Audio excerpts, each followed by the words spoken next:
There's a place in the Midwest, 50 miles southeast of Chicago, nestled near the coast of Lake Michigan.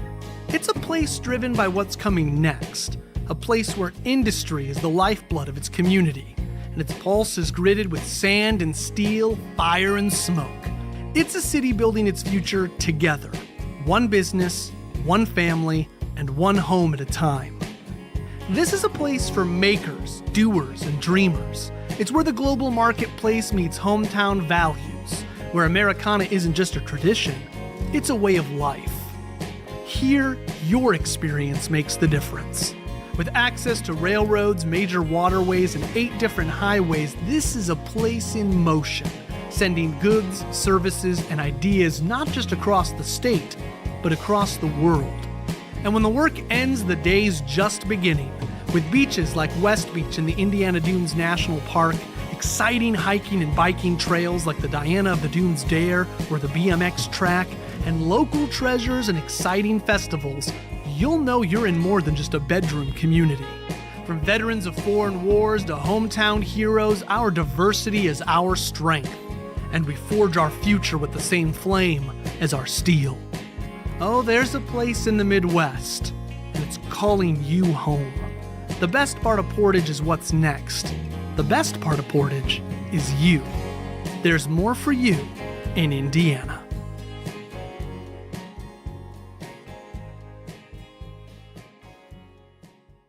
There's a place in the Midwest, 50 miles southeast of Chicago, nestled near the coast of Lake Michigan.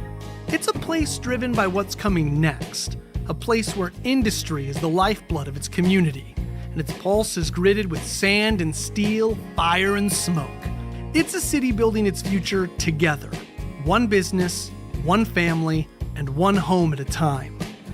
This is a place for makers, doers, and dreamers. It's where the global marketplace meets hometown values, where Americana isn't just a tradition, it's a way of life.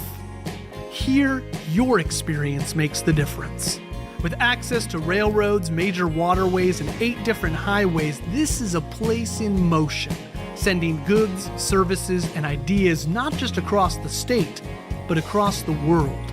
And when the work ends, the day's just beginning, with beaches like West Beach in the Indiana Dunes National Park, exciting hiking and biking trails like the Diana of the Dunes Dare or the BMX track, and local treasures and exciting festivals, you'll know you're in more than just a bedroom community. From veterans of foreign wars to hometown heroes, our diversity is our strength, and we forge our future with the same flame as our steel. Oh, there's a place in the Midwest, and it's calling you home. The best part of Portage is what's next. The best part of Portage is you. There's more for you in Indiana.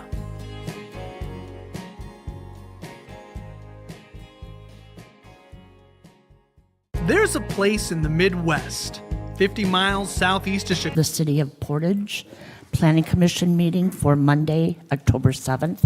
If you would stand and say the pledge.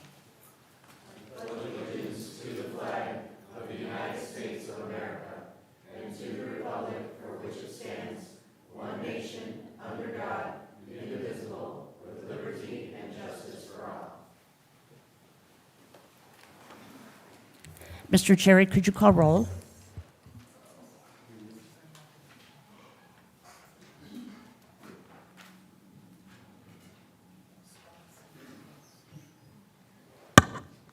Victor Mendoza. Melissa Weidenbach. Here. Anthony Wire. Carissa Childers. Here. Sam LeBoy. Here. Deb Ekdahl. Denise Little. Victoria Vasquez. Here. And Alonzo. Here.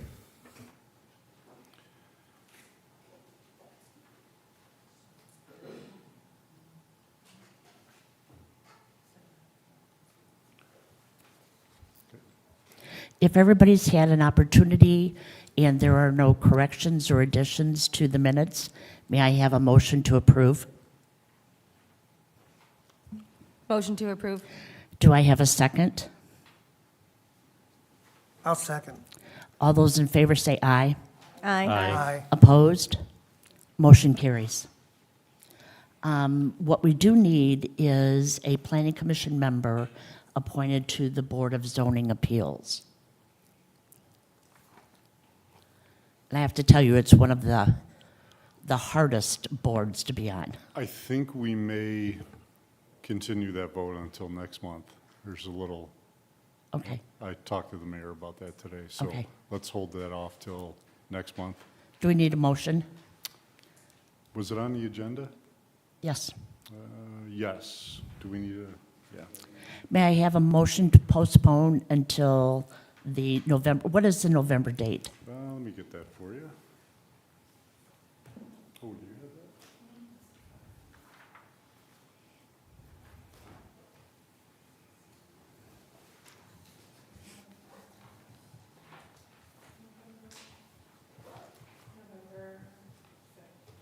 Fifth?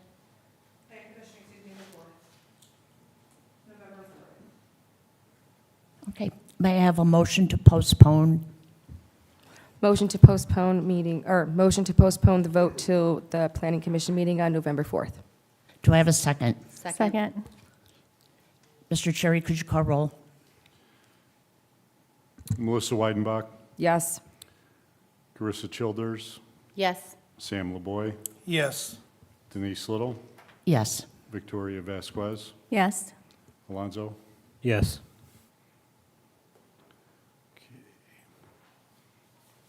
Could you call our first order of new business? So I'm going to go out of order here a bit, just for courtesy of the public hearing and anyone who showed up for it. P-02-24, recommending to table to date certain of November 4th, the next meeting. We're still working out some engineering issues, so not issues, but just trying to get all the comments together and reviewed. So that is my recommendation. May I have a motion? I'll make a motion that we table until the next meeting, P-02-24. Do I have a second? Second. Mr. Cherry, if you could call roll. Melissa Weidenbach, Yes. Carissa Childers, Yes. Sam LaBoy, Yes. Denise Little, Yes. Victoria Vasquez, Yes. Alonso. Yes.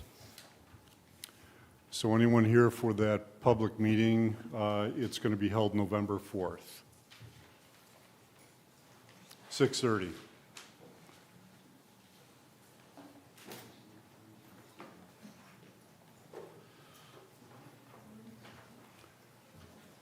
I know it seems like you guys have a lot of confusion between all of you guys for the few meetings I've been here. You need to get your ducks in a row because it's like, I don't get it. I really don't. It's like, you're gonna do all this at the, when the meeting starts. You're gonna talk to your friends and say, oh, we don't have this, we Sir. don't have that. You should have had all that done during the day or a week ago. A lot of confusion. Mr. Cherry, could you call our next order of business? M-04-24, Lennar Homes of Indiana, care of Todd Leith, Leith Law, LLC, 2700 Valparaiso Street, number 2412, Valparaiso, Indiana. Requesting sketch plan review and comments from the Planning Commission for a plan development known as Swanson Trails, consisting of 80.6 acres along the southwest corner of Swanson Road and 700 North up to Kingman Avenue. This is an opportunity for you to hear and review the sketch plan and make any recommendations that you might think of. Mr. Cherry, could you, never mind, I'll come back later. Would you like me at the tape? Sure.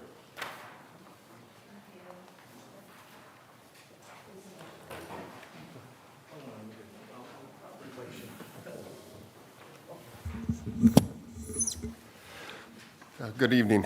and as always, really appreciate the opportunity. My name is Todd Clevin. I'm the Director of Land Acquisition for Lennar Homes.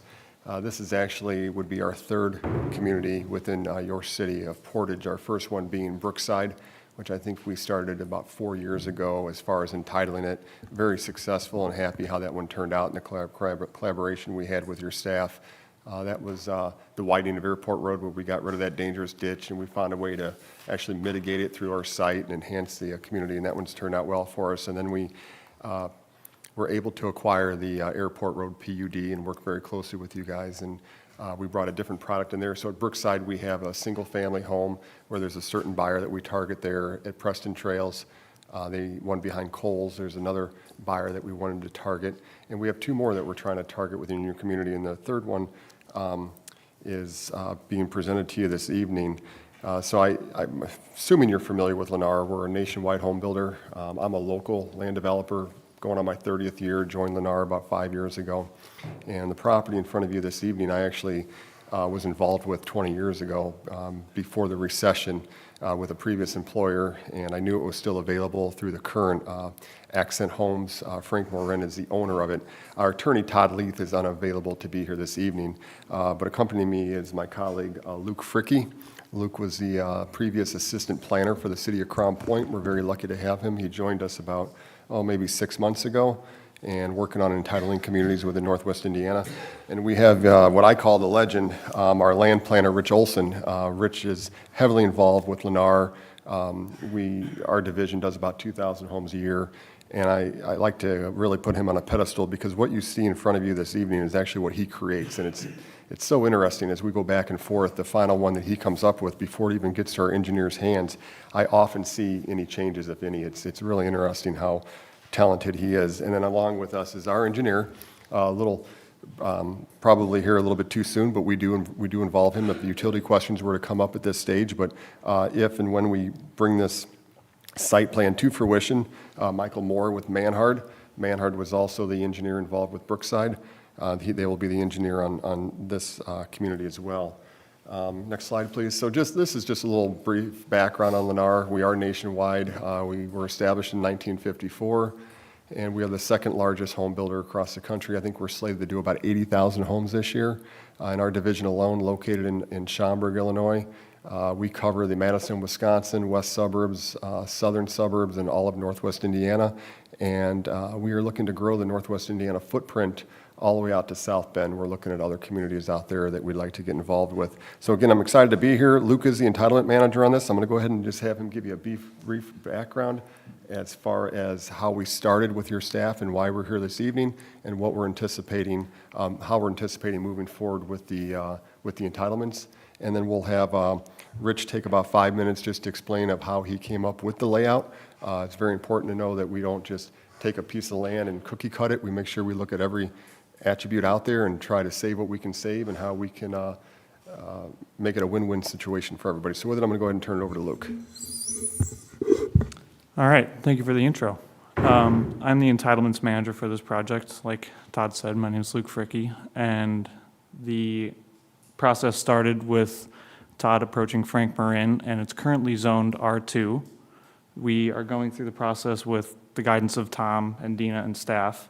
We've had 3 great meetings with them where we've hashed out a bunch of staff comments as far as like Kingman Ave, the making that a through road, various changes to the trail system on internal and external.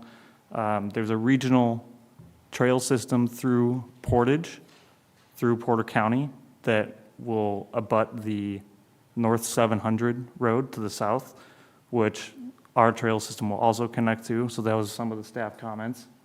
But other than that, I think I will turn it over to Rich so he can get into the true concept.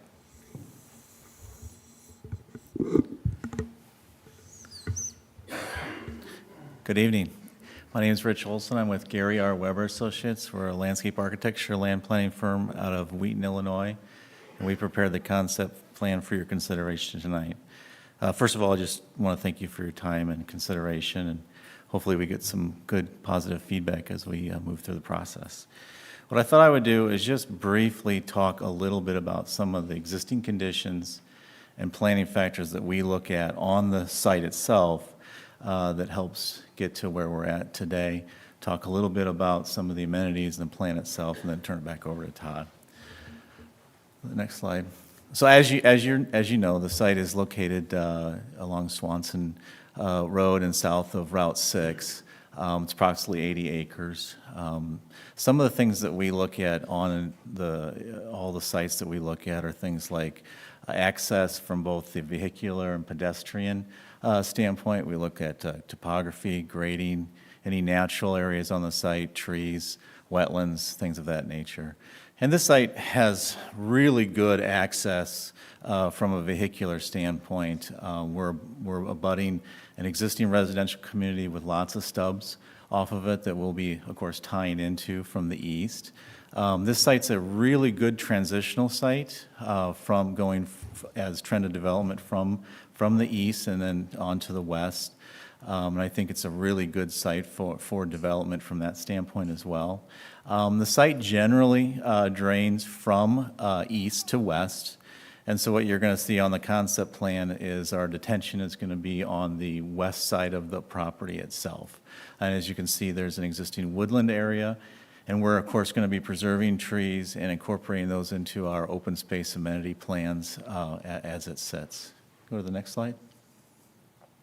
This is just a slide looking at the site. As you can see, it's fairly flat. Not a lot going on.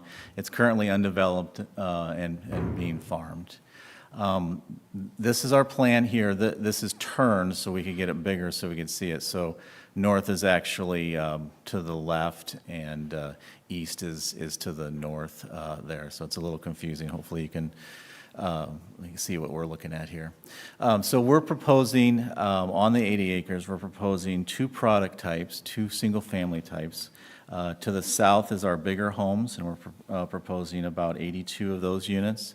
And then to the north, or to the left of this page as you're looking at it, are our smaller home sites. And as you can see, of course, the detention is located along the what would be the west, or the bottom of this picture that you're looking at. It's a fairly significant feature all along that boundary of that property, which, of course, a lot of those residents will have the pleasure to back up to and enjoy that amenity. And, of course, we will be landscaping that via a combination of natural area plantings and some open water features. This site, as Luke was talking about, is a part of your trail system. So, of course, we're going to link up to that and extend that, which I think is a very important component for everybody in town, as well as the residents of this future community. And that will be to the right of this page, or the south of the property, all along CR 700 North. And then we are going to continue it north into our site. And then that trail system will wind its way through the development, past the existing preserved trees that you see there. The green areas are the existing trees. And then it's going to cross over one of our roadway systems there, and then lead past another large open space existing tree stand, as well as then sort of terminate into our park feature, which is at the center of the site. Which I'll talk a little bit more about that. And then it'll continue on down through and past our detention, and really connect all the residents from north to south through a real nice active pathway system. I think that's it's a real nice amenity that we can certainly add to the value of the property and the residents themselves. So again, on the east side, the light colored yellow is one product type, and then to the left, or the little darker yellow, is our other product types. That central feature, go back. That central feature, we're currently developing it from a concept level standpoint, but I think it's probably nice to just talk a little bit about it. One of the things that was brought up, you can see there, one of the notes says a fitness court, and that'll be something as an amenity as part of that park space, which I think will be a really nice feature to that's really not close by. So it'll be an outdoor fitness center. There, of course, will also be in that park area, there'll be active tot lots, so you'll have active play equipment for all age groups, 2 to 12 age groups. And then we will be adding in seating areas and, of course, landscaping and outdoor open space. And then that feeds into that tree area, which will also be taking advantage of that amenity and winding a smaller trail through that area. So the residents really will be able to enjoy that, and the kids will, of course, get in trouble in that area, I'm sure. But we certainly think that and we've planned it so that you've got sort of this really nice transition from one of the pods to the other pod, and that park feature, along with the detention, really serves as a nice central gathering space for all the residents. We've got 4 access points. One of them will be our main access, and I think it'll probably end up being Buttercup, lined up across the street from Buttercup, because that then terminates down into the park area.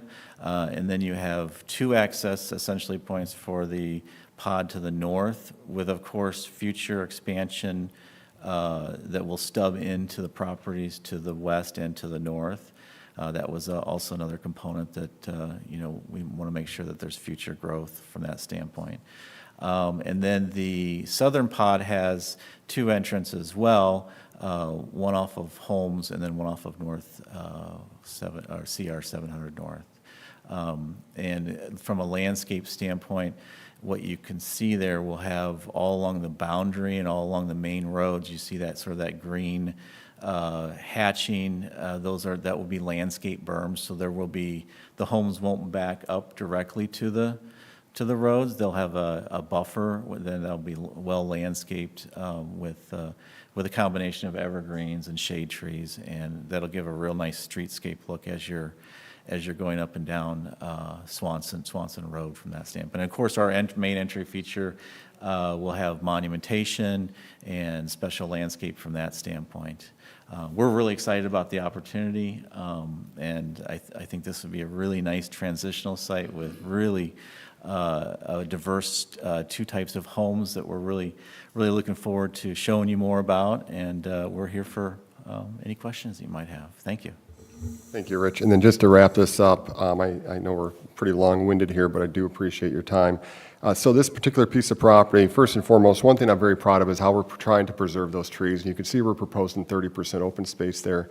And when we were at the staff level and we met with the mayor and Tom, I learned about a fitness pad that the city is building on the east side over by Airport Road, and I asked him, I was very intrigued by that, and asked if there's a way we could incorporate that maybe into this community. So that's the fitness court that we're proposing there, and we'd have to learn more about that and what the vision is from the municipality or the Parks Department of how they want that, if at all possible, how to bring that in, whether it would be something that we would just pay for cash in lieu, or we could actually construct it.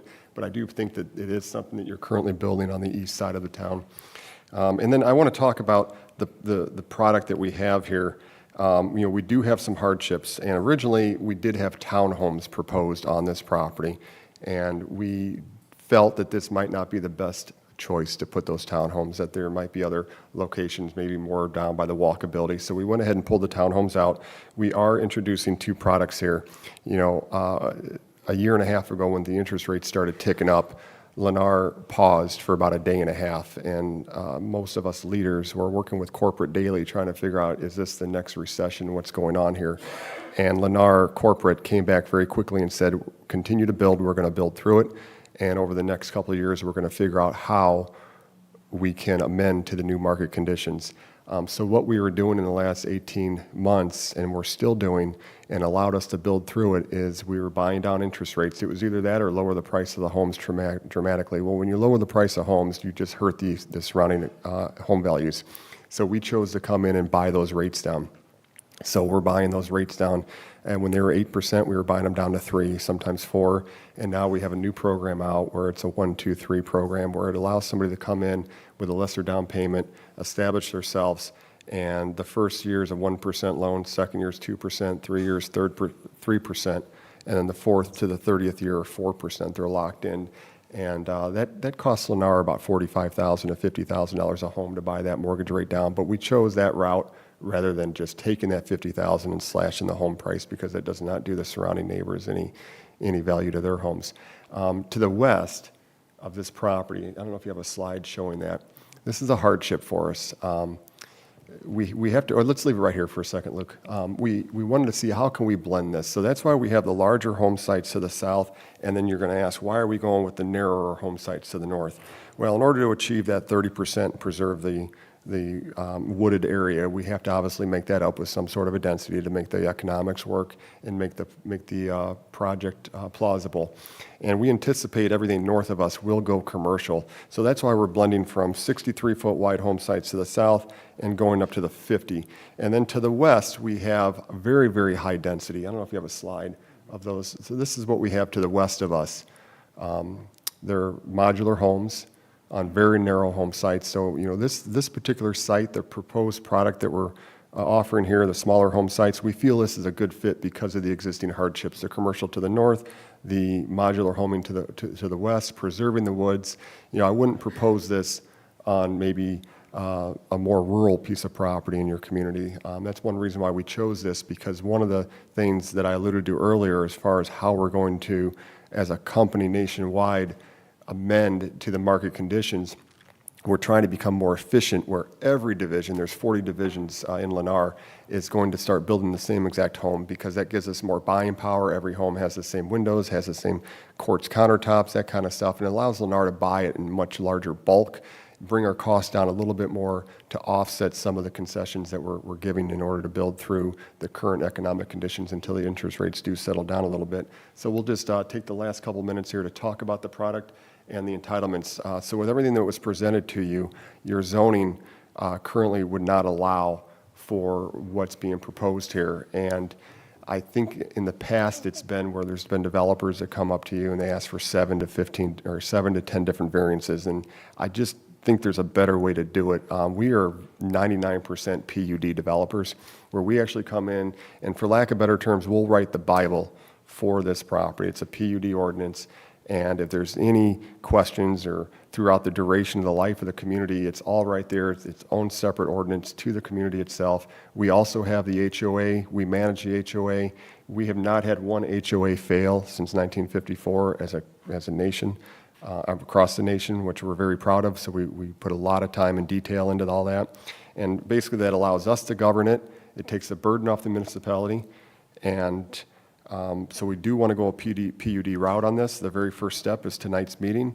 And then if we get a positive feedback and we continue with the project, we would then be back in front of you to seek the rezone from R2 to R3. And then we would come back in for the PUD component. Once we have that preliminary PUD plat officially approved, then we would start the engineering. And then at that point, it's pretty much a standard subdivision. Now, now you would be reviewing the full-blown engineering pursuant to the PUD ordinance that was approved at your earlier stages. So that's our timeline. Obviously, that just gets us through the PUD. We're thinking that maybe I'd like to close on this property in March and begin moving dirt late spring as soon as the weather allows. So we are going to go ahead and show you the efficient product that we're proposing here. These would be, which we're calling our 30-foot product. These would be on the 50-foot home sites. And all these prices would be in the mid-300s. And then we also have the 40-foot core. Now the 30-foot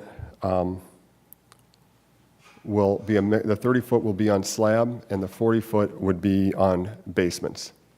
And this allows us to capture 2 different home buyers.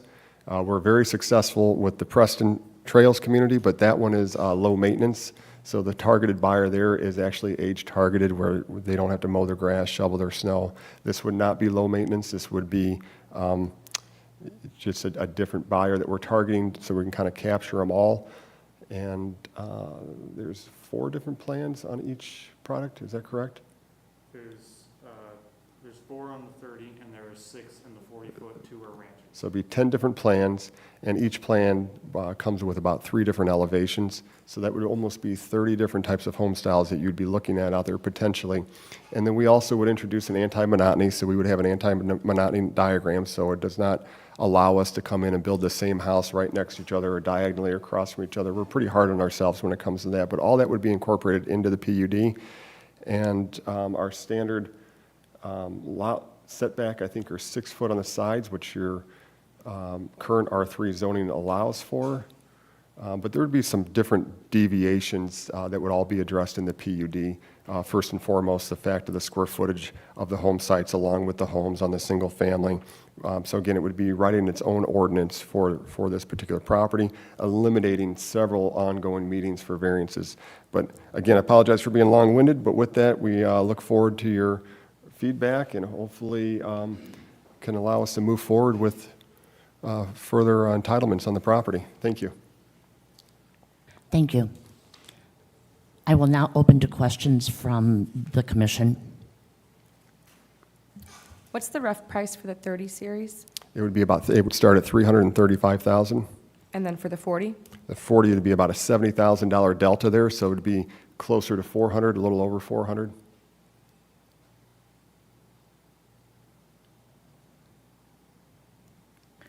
Do you anticipate any type of flooding in this area for those that would be having basements?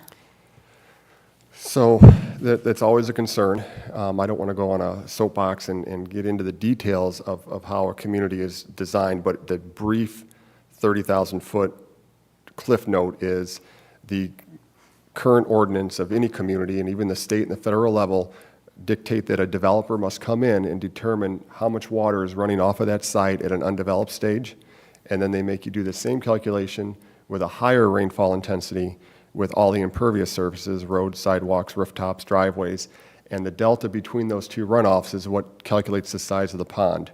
And when the ponds go in, the pond is basically, I like to describe it as a bathtub. You can throw as much water as you possibly can into that bathtub, but you're only going to release what the hole at the very bottom allows you to release, and that hole is calculated to not let that pond release any more water than it was releasing in an undeveloped stage.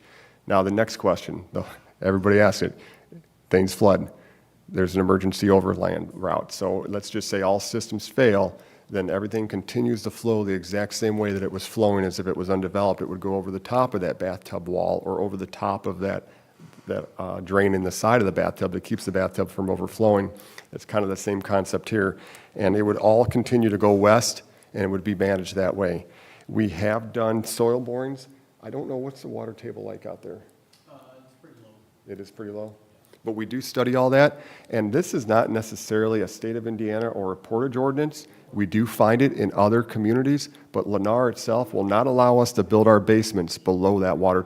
So all of our basements have to be above that water table, because otherwise we just continue to get phone calls about sump pumps that constantly run. So we make sure that we take the burden upon ourselves. And if we have to mass grade and bring a portion of the site up 2 or 3 or 6 feet, we do that just to make sure that the bottom of our basements are above the standard water level. And then also, we typically lower the water level in many times because all the storm sewer, which is bedded by gravel bedding, pretty much acts as numerous farm drain tiles and lowers that water table down. So all that is studied and adhered to. Thank you. You're asking for planned development, correct? Correct. What brings the uniqueness of this planned development? What makes it, the design creative? From the homes that I seen that you presented, I didn't see any brickwork or anything. You know, I'm not asking for a castle, but you've already discounted the idea by stating that there were modular homes in the neighborhood. But still, you're seeking a planned development. Correct. Something really nice Yeah. should come with a planned development. Well, the PUD is definitely, it stands for Planned Unit Development. It does not necessarily mean we're going to be building Taj Mahals. Basically, the PUD allows us, again, to eliminate the need for variances, and the variances are a product of the hardships. So the modular homes to the west, the value of those homes are unfortunately a hardship to this particular piece of property, we feel, because it would be harder to put a $600,000 home there when you're backing up to a value of what exists to the west. So that's one of the reasons why we're transitioning with the 40 to the 30 as we go north and try to blend that into the value of the homes to the east. Now, if we just went straight zoning on this, You would not receive the 30% open space. The trees would not be preserved. Everything would be cookie-cutted, and I still don't know if it would necessarily economically work, but if it did, it would be more of a gridded, cookie-cutted community just to get the economics and the density to work. And the creativity that you're asking about comes in first and foremost what we're showing here, the parks, the fitness court, the overlook, the wet detention pond, preserving the trees, the walking path. That's where the whole PUD and the planning comes into it. It's not necessarily related to the architecture. If brick is something that the municipality would definitely want to make sure is incorporated into that PUD, 25% brick on the front of the homes, that's not anything that we're opposed to not including in the PUD documents to make sure they're adhered to. And the other good thing about a PUD, let's just say doomsday did happen, and for some reason, it's probably not going to happen with a company such as large as Lennar, but let's just say we are more of a local developer and we were getting a PUD and we decided to walk from the project. Another developer cannot come and pick that PUD up and continue without that architecture, because that architecture will be attached to the ordinance. So you won't have a surprise where the development started off, one thing was proposed, that developer left town, and another developer came and built something completely different. They would have to come back in front of you to amend that PUD. No different than kind of what I did on Airport Road. We had to come in and change a few things out there to make that one work. If you were so interested in your houses being discounted by the trailer parks, why did you decide to build there? Interested in it being discounted? We're not interested in being discounted. Or why are you stating that as one of your points of the homes are being backed up to the modular homes? I feel that this product would fit better here because of the transitioning from the modular home park into, as you continue to go east and you see your larger homes and your newer development out to the east side, I feel that this would be a better fit here than if we took a piece of farmland along Airport Road, let's say over by Route 6 and Airport Road, where you're seeing some more of your higher end values. I just thought this would be a better fit. One thing to add, I'm sorry. So it seems like it's a better fit when you explain it that way, but when you explained it the other way, you made it seem as though it was bad.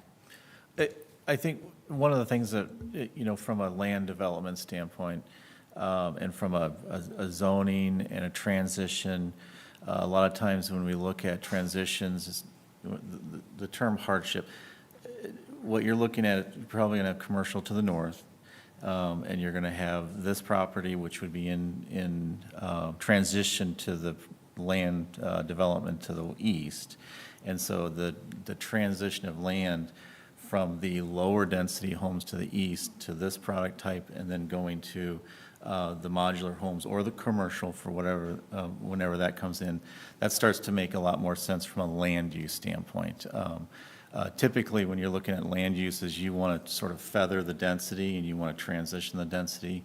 Hardship is the term that he put out here, but it's more of a transitional use that would then feather the density from one land use to another. That would help that. Like typically what you'll find on major roads, you'll see things like townhomes that are right up against the major roads, along with commercial, and then you'll start feathering the density out from there. So it's really a good practice to have that kind of land use transition. Interesting. Yeah, no, I was not negatively referring to it. I mean, they're very well maintained. I'm impressed with the quality of the high-density development to the west. But you don't touch the mobile homes. You're about a half mile away. 400 feet? Yeah, they're a little bit Yeah. to the west of us. They're not exactly adjacent to it, yeah. Can you pull the map up again? Ingram Manor is actually one of our 55-plus mobile home communities, and they do take really good care of it. So to make sure that there's some space in between would be good. Yeah, so they start on that first road, which I think is about 300 feet. Can you point on this? Does it have a? I don't think so, no. It's right here. 700. But again, that definitely, we're not saying anything, Nate, we're just saying that's good practice to have a land use density transition from that. Same that you would have from commercial, or, if you had an apartment complex, you wouldn't want to put a big giant home next to an apartment complex, you'd probably want to go from apartments to townhomes, then maybe into the single-family residential. What is the distance from the homes just just east of that road that, yeah, just right there? Because that right there leads into Ingram Manor. It's one of the entrances. What is the distance from the properties butting up to? It's 300 feet. Yeah. You can I- measure I that in the think GIS. It's going to be like 500 feet, yeah, something like that. So they potentially wouldn't even see them, yeah? Like, they're not going to look out their backyard and be like, oh my God, the trailer park, right? No, I don't believe you would be able to, I'd have to look at it. I mean, with the buffer and the way we put the pond, it's more, as Rich indicated, it's the transitioning and it's the appraisals in the area that we take into account when we do all of our planned unit developments.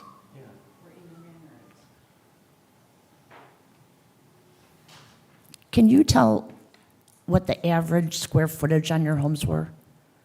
Do you have those? Yeah. So they, need to quickly figure out, so they start at 1,400, go up to 2,000, and then our 40-foots go up to 2,200. So I'd say the average is, we've got a 2,500, 2,300, so I'd say the average, it's just a quick calculation in my head, 2,100 is the average.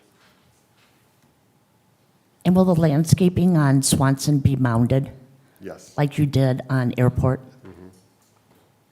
Yeah, you can And see we had. that would be, I believe, we should have no problem since it's flat, I think. With what? Yeah, I would want our civil engineer to make sure that we I promise didn't that. understand what you said. Oh, I was just trying to make sure that we could do it, as if we don't want to guarantee something that we can't, but it sounds like our engineer says, yeah, we can do that. So one thing, and again, the PUD where it comes into play, so that buffering that you see all along Swanson and then along 700 North, that's probably a 30 to a 50-foot buffer, where, getting back to a standard cookie-cut community, the rear of those lots would go all the way up to the right-of-way line of that road. We're not doing that here. We're actually presenting that buffer, heavy landscaping buffer, which goes all the way along the community. And at the same time, we won't be putting any driveways on the Swanson. Currently, you have some driveways that face out to, onto it currently, and we would not be adding to that. Can you elaborate a little bit more on your 1, 2, 3 program? Yeah, that's not a full-time program, but that's currently the program that's in place now. For the last 24 months, we've been trying to offer some sort of incentive on the interest rates to make the homes still affordable. That affordable spot is about $2,400 a month is what we're seeing in Portage, Indiana. And so if you think about it, before the interest rates ticked up, the homes that were being built out there were about $2,400 a month. Overnight, those mortgage payments went to $5,000 a month. So we as a company decided how are we going to offset this? Well, we could have taken $100,000 off the price of the home. Obviously, if there was any margin left there at all, most likely not.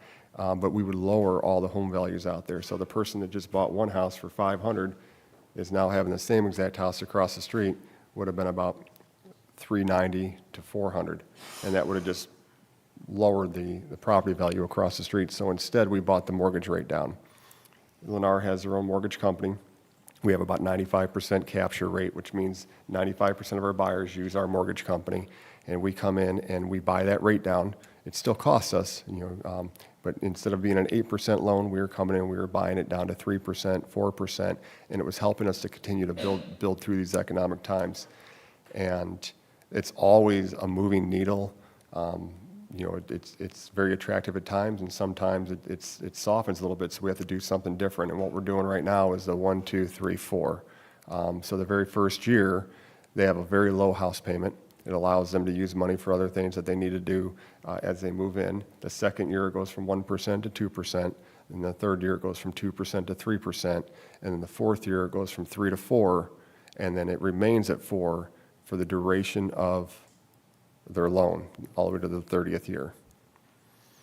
Prior to that, we were offering the adjustable rate, which you could get on the street, where we would buy that loan down, and for the first 4 years or 5 years, it was at 7%, and then it would be up in the air as far as what it would do on the 8th year. You know, nobody would know. And that's kind of my personal biased opinion. I'm not really a big fan of that because you don't know what that interest rate's going to be. At least on the 3-2-1 buy-down program, that home buyer knows exactly what that interest rate's going to be come year 4 and remain that way to year 30. So they can run their numbers in their head and manage their household income without any unknowns, like a forward commitment that would just be an adjustable rate. And it's very popular, and it's been implemented now for probably 3 months. The other thing that when home builders lower their price, and you see that on the home itself, it lowers the taxable income from that home. And so this also helps to keep obviously the value of the home up high so that the tax goes back to the community, of course.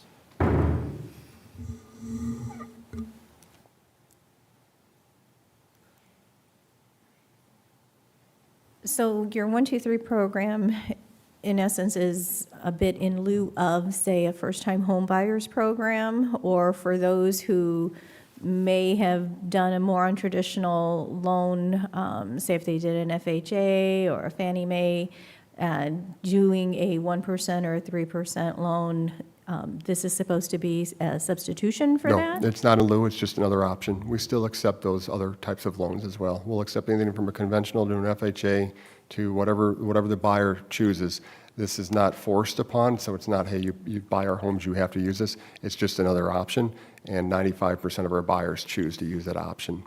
But they could still go on the street and get a loan. And are those 95% buyers, are they more of the cash conventional buyer, or are they more of those using the other subsidiary loans?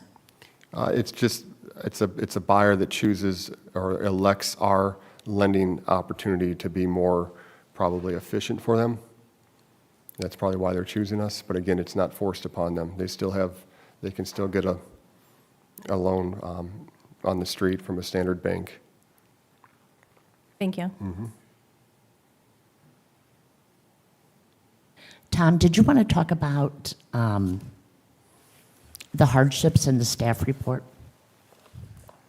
At this level, this is just sketch review. We'll put out the staff report as we move forward. We did get a staff report. I know that with Okay. the history and what they're looking for tonight is to review Okay. this. Any other questions? I know you guys said you haven't looked at engineering yet, but the discharge from the pond, has that been looked at all? In particular, where does it go? Yes, it has been looked at. So if you look at the 3 trees just to the bottom of the word detention, 10.3 acres, right about that area is where that pond discharges over land and ends up in a county ditch, or I should say a roadside ditch, I think is where the property currently discharges. We are not electing to take the discharge of the site and move it anywhere else. I mean, we follow the natural drainage routes.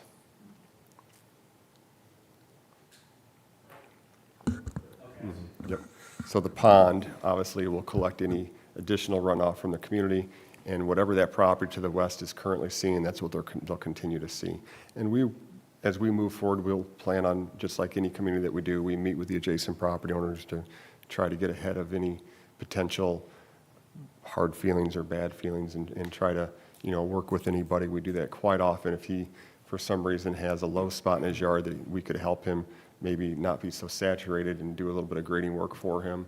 And if the municipality supports that, we'll go in there and do whatever we need to do to make sure that water is moving and flowing. And it looks like there's a little low spot there that it might be ponding a little bit, and we would offer to help him out and regrade that. Or if we could even if you wanted to go as far as, I keep kicking that, I'm sorry.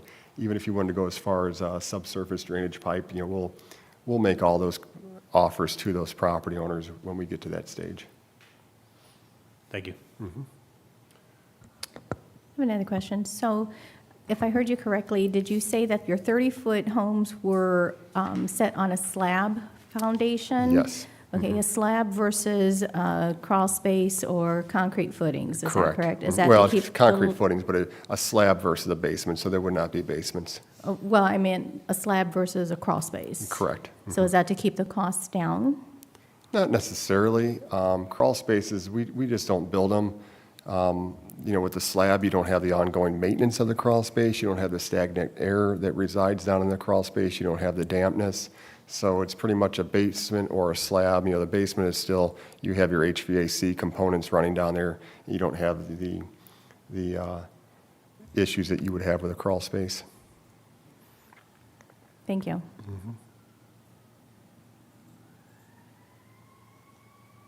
Any other questions?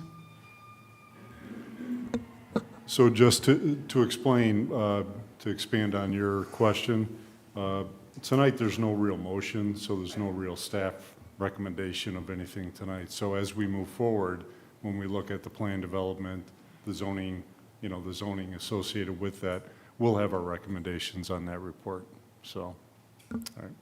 Yeah, what we're looking for, I'm sorry to interrupt. And you're free to come up to my office anytime and discuss them too, so I have an open door. Just can't have more than 3 of you, I believe, at the same time, so. What we're looking for is to continue being a good 5. partner with the city. We're very happy and pleased with the staff and the new administration. You know, I don't think it's any secret. We did have a little bit of a hiccup in Brookside. We had one homeowner that had an issue, and he did a very good job at bringing other people in. And the mayor, it got to me, to my level. I wish I would have known what happened. I wish it would have got to me sooner. But we addressed that immediately, and I think we even had an open house here where we invited every homeowner to come in. And Lennar, without blinking an eye, corrected every issue out there, to the best of my knowledge. You know, anytime whether you're building cars, or you're building homes, or you're making sweaters and selling them at Kohl's, you're going to have some imperfections, and it's how you handle those imperfections. And I feel I'm very proud of our construction, our warranty, customer care team, of how they address those. Things that legitimately were intolerance, we went ahead and went over and beyond and corrected them, and that's because we're here to stay. You know, you do have some, you know, people look at us and say, you know, you're an Illinois outside developer. That's not the case. We use all local trade partners, and on the land horizontal side, all the way to the basement, is all union labor, and we just want to continue that relationship. And so what we're looking for this evening, you know, if you don't think this is what you want to see here, or you can't support it, we feel we did a great job, and we feel that, you know, we're bringing another value to the city of Portage, but this would be the time that we're looking for that feedback, and we would appreciate it, you know, the open dialogue. We obviously don't want to get too far into this and then find out that, you know, there's not support from this body, so, you know, no hard feelings. We would like to move forward with this plan and these products, but now would be the time that we would be looking for that pushback, if it's not what you think you can support. I do have one more question regarding your plans for the park and the fitness court. Would that equipment be equipment that was reusable or environmentally friendly fitness equipment, or is that the traditional type of equipment that you would be looking to have there? I'm sorry, I know you want to talk about the park, but the fitness pad would be exactly what the city is proposing or building. I'm sorry, the fitness pad would be exactly what you guys are building on Airport Road. Tom, do you know the name of that? Yeah, it's the National Fitness. You actually, I believe you saw it. I'm not sure if the council saw that. We sent a video for each one. So it's permanent equipment on one side, and it's got that, remember seeing the fitness wall in the middle? There's an aerobic side on one, and then permanent equipment, exercise equipment on the other side. So it's permanent. So very low maintenance, maybe just a power wash every couple of years. But yeah, it's environmentally friendly. It's all composite, and so it's very nice. I could forward that to you if y'all want. So it's kind of a video that shows the fitness court. It's actually a fitness shelter is what it's classified under. So. And they would be duplicating that in this intention? Yeah, I would have to find out from National Fitness if that's a location that they'd want to do it. But that's something, as we move forward, I'll work on doing that. So if we're moving forward, I'll check with them. So I don't see why they wouldn't, but I saw the excitement in the mayor's eyes when we were here for a different subject, and he was telling me about this amenity that you guys are building on the east side of Airport Road or in that vicinity. And I always said the two hardest parts of this business are naming the streets and coming up with the amenities. You know, we love to have amazing amenities, but they're expensive. When you hit a certain threshold, you start hitting 400 or 600 home sites, and you could put your pool and your pool houses in, which we do. And that is on my plan for your community as well. I'm going to need a couple hundred acres to do that, but I already have that location picked out. But when he mentioned about the fitness pad, I think it's about $250,000. And I think that 232 home sites can offset the cost of that. And then if you want to talk about the park equipment, Rich. Oh, yeah. Play manufacturers that do park equipment now are, of course, hypersensitive about using recycled material and things that are environmentally sensitive. There's a whole markup. They always come in and give us presentations, but the short end of it is, yeah, they're definitely environmentally conscious, for sure. Thank you.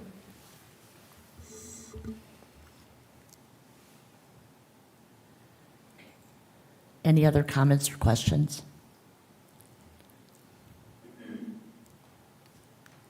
So we're not looking for a motion.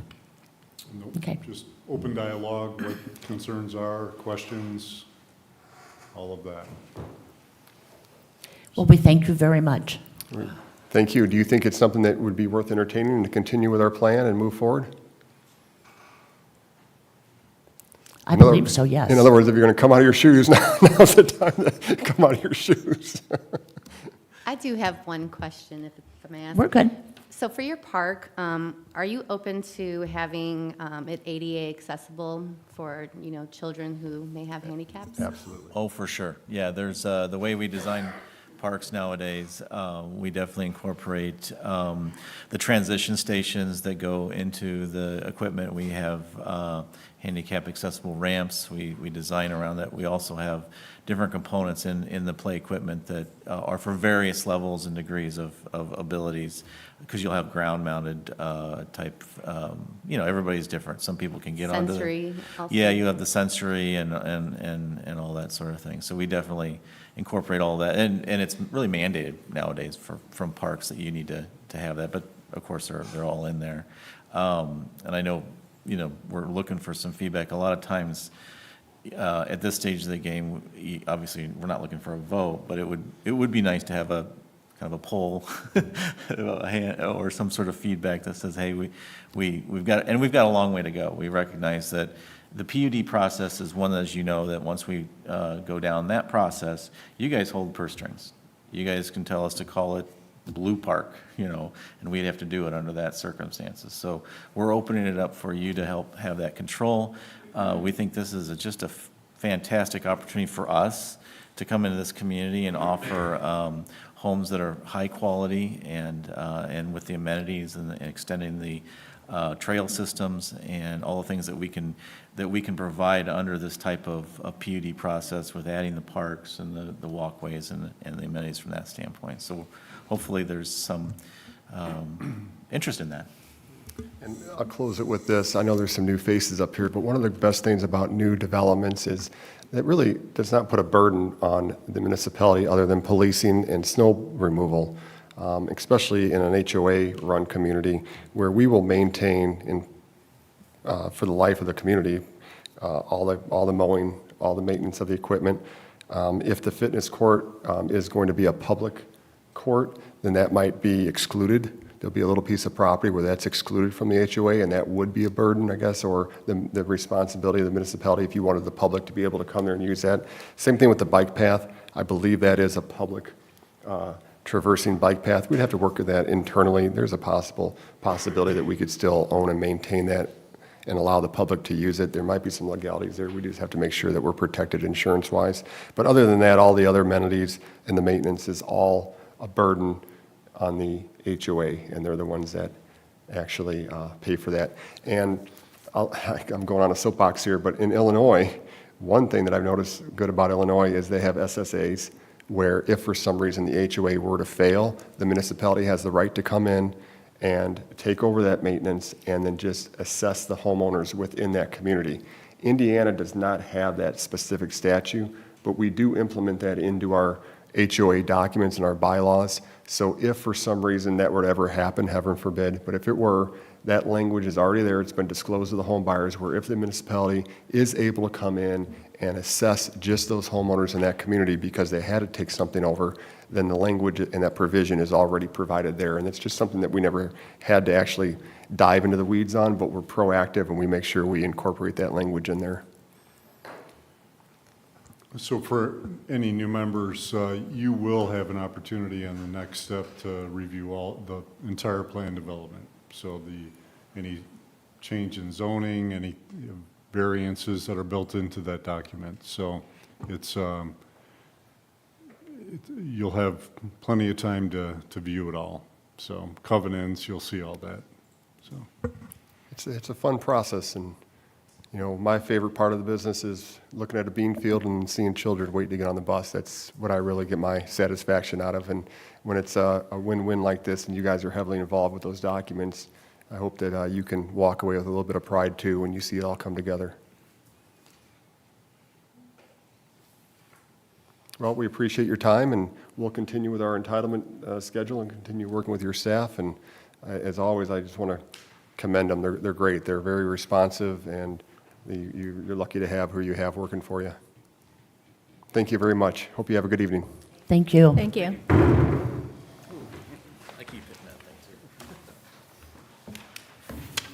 Is there any other old business?